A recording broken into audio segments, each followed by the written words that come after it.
skipper de Paprec Arkea en classe 40, le diplômé en architecture navale Johan Richaume prendra pour la seconde fois le départ de la route du Rhum destination Guadeloupe. Il est l'invité de Stéphane Deigné sur TVR pour le brunch des skippers.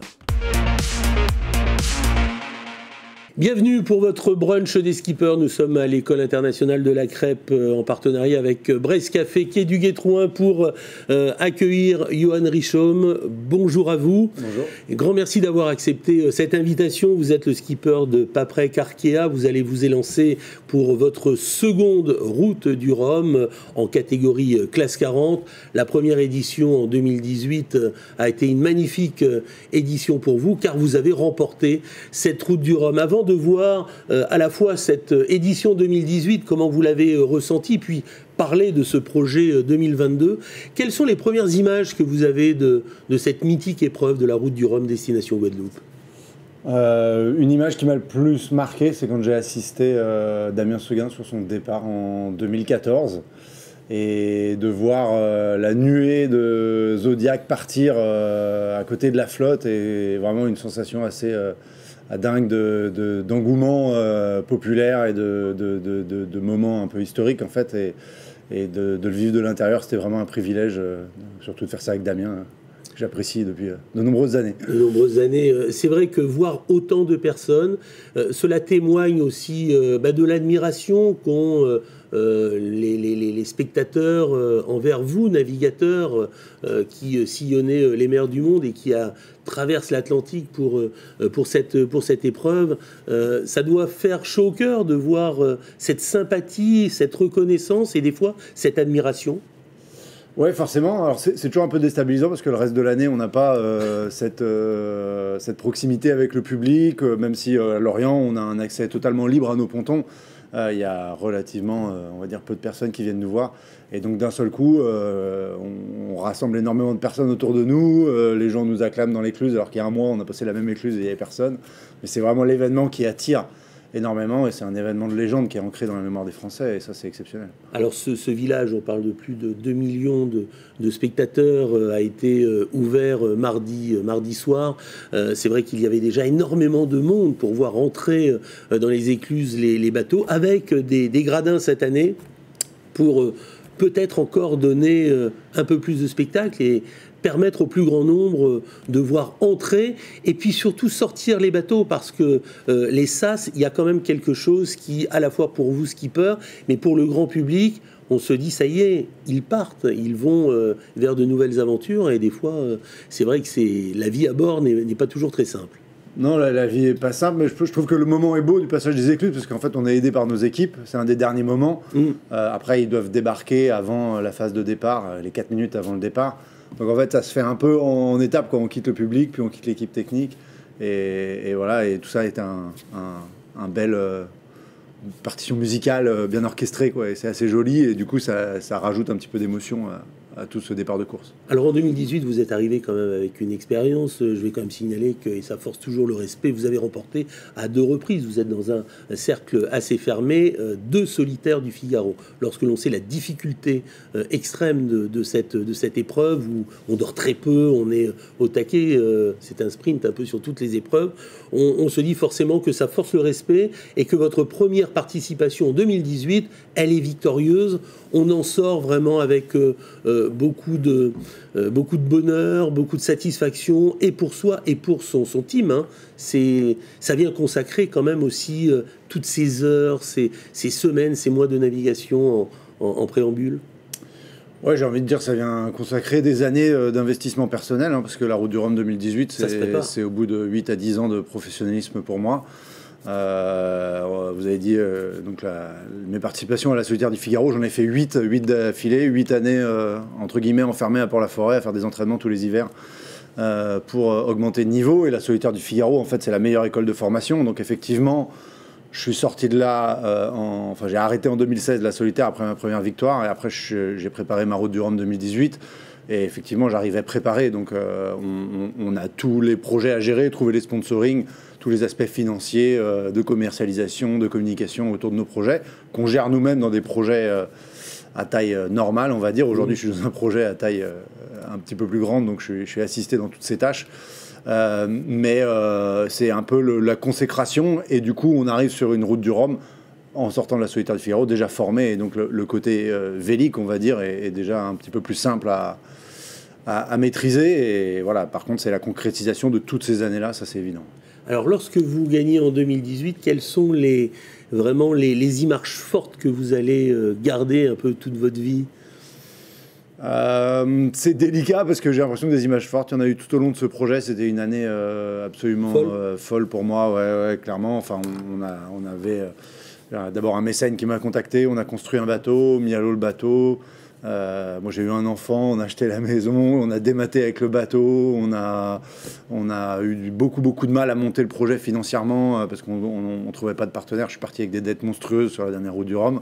Et voilà, donc les émotions sont très fortes autour de cet événement-là et un petit peu conclues dans la joie quand même par cette victoire en Guadeloupe qui était assez exceptionnelle et qui a un peu, on va dire, soldé tous les comptes émotionnels et mis de la joie dans le cœur de tous ceux qui ont œuvré pour ce projet-là. Et Dieu sait qu'il y en a beaucoup, puisque à l'époque, je comptais plus d'une 50aine de personnes qui travaillaient autour du projet d'une façon ou d'une autre, mais qui étaient au moins un petit peu impliquées.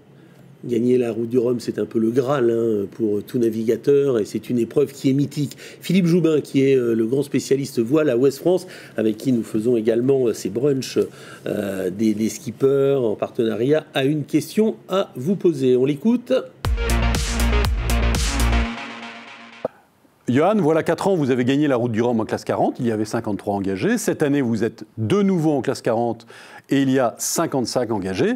Est-ce que ça veut dire qu'au final, ce n'est pas dans cette classe que c'est le plus difficile de gagner la route du Rhum? Alors, classe 40, c'est la classe la plus difficile? Alors, on aime tous se vanter d'avoir la classe la plus compétitive, ça c'est sûr. Par contre, je pense que ça reste relativement vrai.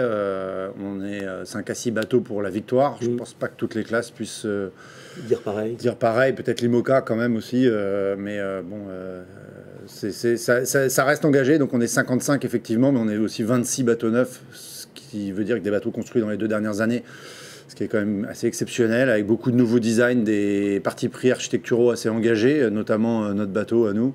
Voilà, donc c'est vraiment génial, c'est une belle épreuve qui nous tend les bras.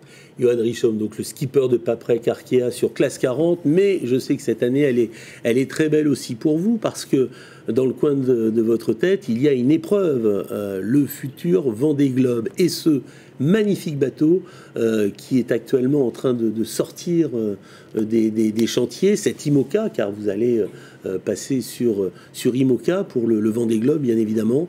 Ce bateau, il est superbe, vous m'avez dit en préparant aussi cet entretien, il y a un effet waouh par rapport aux autres concurrents qui voient un modèle complètement revisité. On revient un peu aux étapes antérieures. Ouais, donc effectivement, on a la chance d'avoir un IMOCA en construction pour le prochain Vendée Globe qui va aller à l'eau fin janvier, donc 3 mois après le départ de la route du Rhum. Donc nous, on va enchaîner très très vite. On a effectivement un design assez engagé. Donc on est 2 à avoir le même design avec Thomas Ruyant. On partage en tout cas les frais de recherche et d'architecture et tout ça. Et du coup, voilà, on revient à des étraves pointues, à des bateaux beaucoup plus ronds. On finit les pelles à tarte et les grosses étraves, voilà, donc parce que les problématiques en IMOCA sont assez compliquées, et notamment de passer dans les vagues, donc avec des bateaux qui sont très violents envers leurs skippers surtout.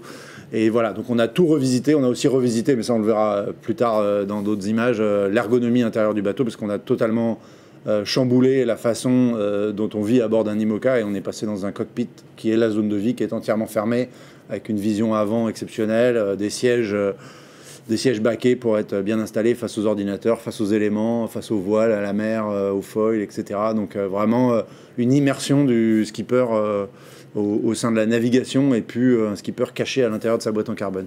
Alors en tout cas, on dit souvent qu'on prend les épreuves les unes après les autres. Là, c'est vraiment le Rhum. Mais je suppose que lorsque l'on a inscrit son nom au palmarès de cette mythique épreuve lancée en 1978, on en est à la 12e édition de la route du Rhum destination Guadeloupe. Le Vendée doit rester pour vous très certainement un objectif de gagne et très certainement de victoire aussi. Ah oui, carrément. On y va toujours pour gagner. Enfin, on y va au moins pour faire le mieux possible. Après, la régate, elle peut être compliquée de 1000 façons. On peut avoir des choix. Voilà, on peut se tromper juste sur un élément de décision et finir 5e et quand même avoir fait une très belle transat. Parce qu'on s'est battu, on est revenu, on a gagné des places et ça, il faut aussi l'assumer. Et c'est ça qui est dur dans notre sport, c'est qu'on doit faire de la prévision de trajectoire de météo à plus de 10 jours pour traverser l'Atlantique, ce qui est un exercice vraiment pas évident. Et voilà, et puis on est aussi entouré de gens très très forts autour de nous qui ne veulent pas vraiment nous laisser gagner tranquille, quoi. Donc, quelle est la relation que vous avez avec vos bateaux? On a un petit peu tous les avis. Il y en a qui restent assez éloignés parce qu'on sait qu'une histoire avec un bateau s'arrête. Et puis d'autres, il y a beaucoup plus d'affect, de sensibilité. Il y a des petits noms, il y a des skippers qui leur parlent. Vous êtes comment, vous, à bord? Heureusement que j'ai pas trop d'affect envers mes bateaux, parce que vu ce que je leur mets dans la tronche. non, j'ai pas trop d'affect. Mais d'ailleurs, mon ancien bateau de la Route du Rhum est là. Mais si, je suis passé le voir, par exemple, il y a quelques mois. Je suis allé le visiter avec son nouveau propriétaire. Et c'est vrai que c'était sympa de le revoir, mais après, j'ai pas plus de... Faut pas s'attacher plus que ça. Ouais, exactement. C'est des choses matérielles, c'est des choses qu'on casse. Voilà, donc c'est un sport mécanique et je reste un peu... voilà. En dehors de tout ça. 6 novembre prochain, 13h02, ce sera vraiment le départ. Un départ est toujours très important aussi, à la fois pour le skipper, mais également pour le partenaire, vous, Paprec Arkea, c'est-à-dire se montrer, faire un bon départ, être tout de suite dans la course. Oui, c'est plus cet aspect-là. Bon, il y a l'aspect sponsoring qui rentre en jeu, mais bon, ça, il faut pas tout mélanger. Après, la course, en fait, la problématique du départ, elle est double. Elle est de ne pas avoir d'accident, de ne pas endommager le bateau, quoi que ce soit. Donc, il faut être quand même très vigilant. Et on peut imaginer que 138 bateaux sur une ligne de départ, même si elle est divisée en 4 zones et qu'on est grosso modo nous seuls dans notre catégorie, ça fait quand même beaucoup de monde sur la ligne de départ avec tous les Zodiacs qu'il y a autour. Donc il faut partir et rester en bon état. Et ensuite, il faut globalement partir devant parce qu'en fait, on ne sait jamais quand est-ce qu'une régate commence et part par devant. On ne sait pas s'il y aura d'opportunité de revenir. Donc il faut quand même, j'ai envie de dire, à Fréhel, être dans le top 15. Sinon, on peut vite se mettre des bâtons dans les roues et ça peut vite être compliqué. C'est très compliqué de redoubler des bateaux ensuite parce qu'on est gêné par l'heure des vents et tout ça. Donc voilà, un peu de concentration pour essayer de partir au top. Et si jamais on part mal, se dire que c'est pas très grave, qu'on reviendra. Qu'il y a encore de la route. Voilà. Merci beaucoup, Johan Richaume, skipper de Paprec Arkea, qui va s'élancer pour la 2e fois dans cette Route du Rhum Destination Guadeloupe en classe 40. Merci à vous, et puis très très belle course. Merci, c'était votre brunch des skippers aujourd'hui. Merci.